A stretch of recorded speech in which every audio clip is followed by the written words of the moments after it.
നമ്മുടെ കയ്യിലുണ്ടായിരുന്ന 2 ഗപ്പി ബ്രീഡായിട്ടുണ്ട്. ഏതൊക്കെയാണെന്ന് വെച്ചാൽ ആൽബിനോ ഫുൾ റെഡും പിന്നെ ഫുൾ ബ്ലാക്കുമാണ് ബ്രീഡ് അയക്കുന്നത്.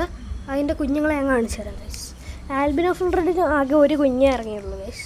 ആൽബിനോ ഫുൾ റെഡിൻ്റെ കുഞ്ഞ് ഇതിനകത്തുണ്ട്, ഞാൻ കാണിച്ചു തരാം ഗൈസ്. അത് കാണാൻ പറ്റുമെന്ന് എനിക്കറിയത്തില്ല, ഞാൻ സൂം ചെയ്ത് കാണിച്ചു തരാം. ഒരു ഗൈസ് താണ്ട് അവിടെ ഉണ്ട്, ഞാൻ സൂം ചെയ്ത് കാണിക്കാം.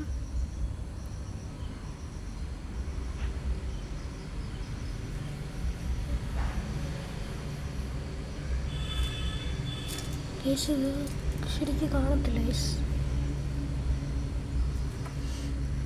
ഗൈസ് ആ കുഞ്ഞ് ഇതിനകത്തോട്ട് പിന്നെയും കയറി ഗൈസ്.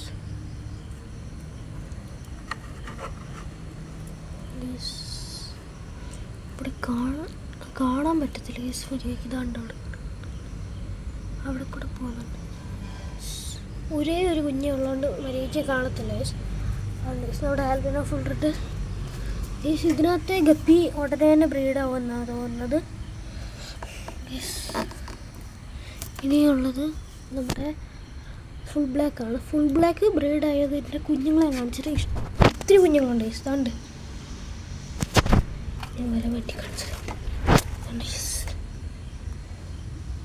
60 കുഞ്ഞുങ്ങൾക്ക് അടുത്തുണ്ടെന്ന് എനിക്ക് തോന്നുന്നത്. 50 എണ്ണമെങ്കിലും കാണും ഗൈസ്. ഒത്തിരി എണ്ണമുണ്ട്. ഗൈസ് 50 എണ്ണം ഇല്ലെങ്കിലും കുറച്ചെണ്ണം കാണും ഗൈസ്. ഒരു 10-20 എണ്ണത്തിൽ കൂടുതലുണ്ട്.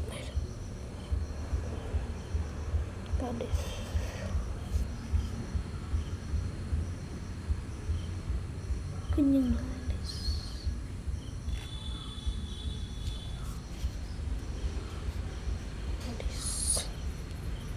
ഇത്രയും കുഞ്ഞുങ്ങളുണ്ട്. പിന്നെ നമ്മുടെ മോളിയുടെ കുഞ്ഞുങ്ങൾ ഇതിനകത്ത് കിടപ്പുണ്ട്. 3 എണ്ണം ഇതിനകത്തുണ്ട്. 2 ദിവസം അവിടെ 3 എണ്ണം നിൽപ്പുണ്ട്. പിന്നെ നമ്മുടെ കയ്യിൽ ഉള്ളതിൽ ഇനി ബ്രീഡ് ആവാറായിട്ടുള്ളത് സ്വോട്ടയിലും പിന്നെ മറ്റേ ആ ഗപ്പിയുമാണ് ഗൈസ്. അതുകൊണ്ട് സ്വോട്ടയിലെ ശരിക്കും കാണത്തില്ല. സ്വോട്ടയിൽ ഇപ്പോഴും ഒളിച്ചിരിക്കും ഗൈസ്. നമ്മൾ അവിടെ കോഴിക്കാർപ്പിനെ മോളിയുടെ ഒപ്പം ഇട്ട് കുറച്ച് കോഴിക്കാർപ്പിനെ, പിന്നെ ഇതിനകത്ത് ഇവിടെ ഉണ്ടായിരുന്ന ട്രെയിലേയും പിന്നെ ഈ ട്രെയിലേയും കോഴിക്കാർപ്പിനെ മാറ്റിയായിരുന്നു. ഇതിനകത്ത് നമ്മുടെ ഗൗരാമി തന്നെ കിടക്കുന്നുണ്ട്. പിന്നെ നമ്മുടെ ഇച്ചിരി വലിപ്പം ഉണ്ടായിരുന്ന കോഴിക്കാർപ്പ് മറ്റേ വലുതിൻ്റെ കൂടെ തന്നെ ഇച്ചിരി വലിപ്പമുള്ള ചെറുതിനെ ഇട്ടു ഗൈസ്. നമ്മുടെ മോളിയും ഇതെല്ലാം